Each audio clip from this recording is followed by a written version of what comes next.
ഗോകുൽ പാലക്കാട് നിന്ന് ചേരുന്നുണ്ട്. ഒപ്പം BJP നേതാവ് കൃഷ്ണകുമാറും ഉണ്ട്. Gokul, good morning.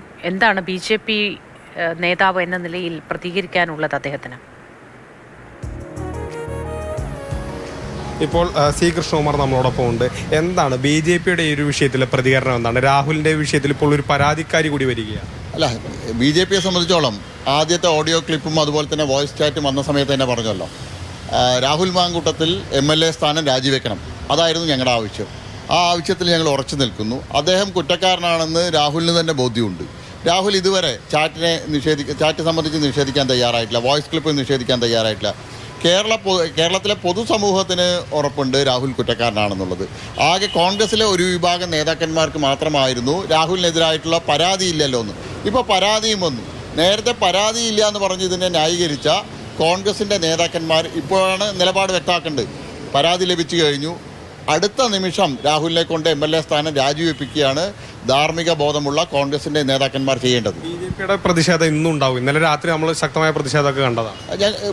ഭാരതീയ ജനതാ പാർട്ടിയെ സംബന്ധിച്ചോളം പറഞ്ഞിരുന്നു, രാഹുൽ മാങ്കൂട്ടത്തിൽ MLA സ്ഥാനം രാജിവെക്കുന്നതുവരെ രാഹുലിനെതിരായിട്ടുള്ള ഈ പ്രക്ഷോഭവുമായിട്ട് ഭാരതീയ ജനതാ പാർട്ടി മുന്നോട്ട് പോകും. ഇപ്പോൾ കോൺഗ്രസ് പൂർണ്ണമായിട്ട് ഇപ്പോഴും രാഹുലിനെ തള്ളുന്നില്ല, നിയമപരമായി നോക്കാം, നേരിടാം എന്നൊക്കെയാണ് പറയുന്നത്. അല്ല, കോൺഗ്രസിൻ്റെ അധപ്പതനാണ്.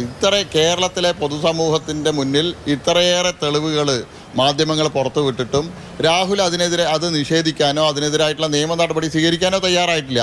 കോൺഗ്രസിലെ ഒരു വിഭാഗം നേതാക്കന്മാർക്ക് രാഹുൽ മാങ്കൂട്ടത്തിനെ സംരക്ഷിക്കാനുള്ള ആ നിലപാടുമായിട്ട് മുന്നോട്ട് പോവുകയാണ്. ഇത് കേരളത്തിലെ സ്ത്രീകളോടുള്ള വെല്ലുവിളിയാണ്. പക്ഷേ ഇതിന് ഇപ്പോഴും കോൺഗ്രസ് പറയുന്നൊരു കാര്യം, 3 മാസം മുൻപാണ് ഈ ഓഡിയോ പുറത്തു വന്നത്. പക്ഷേ പരാതി നൽകുന്നത് തെരഞ്ഞെടുപ്പ് പടിവാതിൽക്കലെത്തി നിൽക്കുമ്പോൾ. അപ്പോൾ അതിലെന്തെങ്കിലുമൊക്കെ ഗൂഢാലോചനയുണ്ടോ, രാഷ്ട്രീയ ലക്ഷ്യങ്ങളുണ്ടോ എന്നുള്ളതാണ്. ഈ ആദ്യത്തെ ഓഡിയോ ക്ലിപ്പ് വന്നതിന് ശേഷം ആ പെൺകുട്ടിയെ പലതരത്തിലുള്ള സ്വാധീനിക്കാനായിട്ടുള്ള ശ്രമങ്ങൾ നടത്തിയിട്ടുണ്ട്.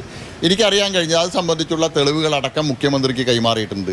രാഹുലിൻ്റെ ഗോഡ് ഫാദറായിട്ടുള്ള വടകര MP ഈ കാര്യത്തിനായിട്ട് മുന്നിട്ടിറങ്ങിയിട്ടുണ്ട് എന്നുള്ളതാണ് ഞങ്ങൾക്ക് ലഭിച്ചിട്ടുള്ള വിവരം. തീർച്ചയായിട്ടും അത്തരത്തിലുള്ള പല പ്രലോഭനങ്ങളും ആ കുട്ടിയുടെ മുന്നിൽ നിരത്തിയിരുന്നു. ആ പ്രലോഭനങ്ങൾക്ക് ആ കുട്ടി വഴങ്ങാത്തതുകൊണ്ടാണ് ആ കുട്ടി ഇപ്പോൾ പരാതിയുമായിട്ട് മുന്നോട്ട് വന്നത്. പിന്നെ ഒരു പെൺകുട്ടിയെ സംബന്ധിച്ചോളം ഇത്തരത്തിലുള്ള കാര്യങ്ങളിൽ ധൈര്യപൂർവ്വം മുന്നോട്ട് വരിക എന്നുള്ളത് അവരെ സംബന്ധിച്ചോളം വളരെ വിഷമകരമായിട്ടുള്ള കാര്യമാണ്.